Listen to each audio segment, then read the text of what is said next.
Okay, ನಾವು recent ಡೇಸಲ್ಲಿ ತುಂಬ ಡಿಪ್ರೆಷನ್ ಕೇಸಸ್ನ ವಿಟ್ನೆಸ್ ಮಾಡ್ತಾ ಇದ್ದೀವಿ. ಎಲ್ಲ ಏಜ್ ಗ್ರೂಪ್ನ ಕನ್ಸಿಡರ್ ಮಾಡಿದ್ರೆ ಯಂಗ್ ಅಡಲ್ಟ್ಸ್ 16 to 30 ಇಯರ್ಸ್ ಆ ಏಜ್ ಗ್ರೂಪಲ್ಲಿ ಇರೋರಲ್ಲಿ ಕೇಸಸ್ ನಮಗೆ ಜಾಸ್ತಿ ಕಾಣಿಸುತ್ತೆ. ಏನಕ್ಕೆ? ಮಲ್ಟಿಪಲ್ ರೀಸನ್ಸ್ ಇದೆ.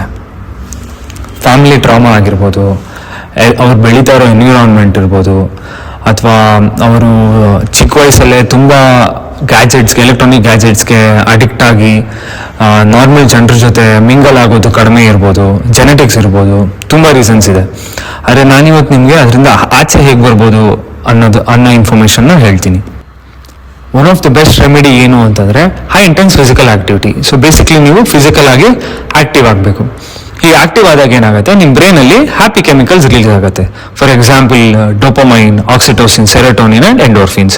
ಈ ಕೆಮಿಕಲ್ಸ್ ನಿಮಗೆ ಯಾವ ರೀತಿ ಹೆಲ್ಪ್ ಮಾಡುತ್ತೆ ಅಂತಂದರೆ, ನೀವು ಖುಷಿಯಾಗಿರ್ತೀರಾ, ನಿಮ್ಮ ಸ್ಲೀಪ್ ಸೈಕಲ್ ವಾಪಸ್ ಟ್ರ್ಯಾಕಿಗೆ ಬರುತ್ತೆ, ನೀವು ಸ್ಟ್ರೆಸ್ ಈಟ್ ಮಾಡೋದು ಸ್ಟಾಪ್ ಮಾಡ್ತೀರಾ, ಫ್ರೆಂಡ್ಸ್ ಆ್ಯಂಡ್ ಫ್ಯಾಮಿಲಿ ಜೊತೆ ಬಾಂಡಿಂಗ್ ಚೆನ್ನಾಗಾಗತ್ತೆ, ಇದಕ್ಕೆಲ್ಲ ಹೆಲ್ಪ್ ಮಾಡುತ್ತೆ.